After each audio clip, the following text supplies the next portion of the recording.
정부가 모든 고위험 폐렴 환자, 치료에도 반응하지 않는 환자들을 대상으로 메르스 감염 검사를 진행하기로 했습니다. 네, 또 전국 대학병원에 메르스 진단 시약을 배포해 확진 검사를 신속하게 진행할 수 있도록 했습니다. 보도에 김잔디 기자입니다.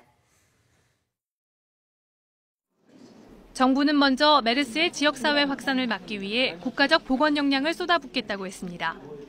지금까지의 환자 발생은 모두 의료기관 내 감염이라며 의료기관 감염 관리를 철저히 해 더 이상 확산되지 않도록 하겠다고 밝혔습니다.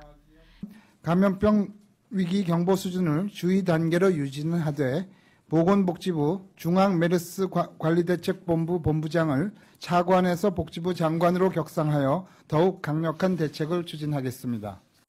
특히 감염자를 적극적으로 발굴하기 위해 고위험군 폐렴 환자를 대상으로 메르스 감염 여부를 조사하기로 했습니다. 원인을 알 수 없는 폐렴이나 치료에도 반응하지 않는 폐렴 환자, 50살 이상의 기저질환이 있는 폐렴 환자 등이 대상입니다.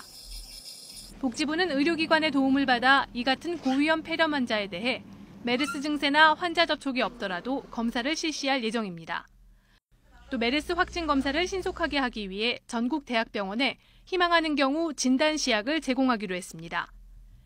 일반 병원의 감염 관리를 좀 더 철저히 하고 감염이 발생된 병원은 보다 효과적으로 관리하기 위해 병원 또는 병동 자체를 격리하는 방안도 검토하고 있습니다. 호흡기 증상자가 응급실을 찾았을 때 메르스 발생 의료기관에서의 진료 여부 등을 확인해 의심될 때는 바로 격리하는 시스템도 만들 계획입니다. 일반 국민에게 메르스에 대해 보다 정확한 정보를 제공하기 위해 노력하겠다고 말했습니다. 공기를 통한 감염이 아닌 환자의 타액이나 가래 등 접촉을 통해서 감염되는 경로 등 메르스의 특성에 대한 보다 정확한 정보를 제공해서 무분별한 괴담이나 루머가 확산되지 않도록. 마지막으로 격리 대상자들은 격리로 인한 불편이 있겠지만 본인과 이웃을 위해 최대 2주 동안 협조해달라고 당부했습니다. YTN 김잔디입니다.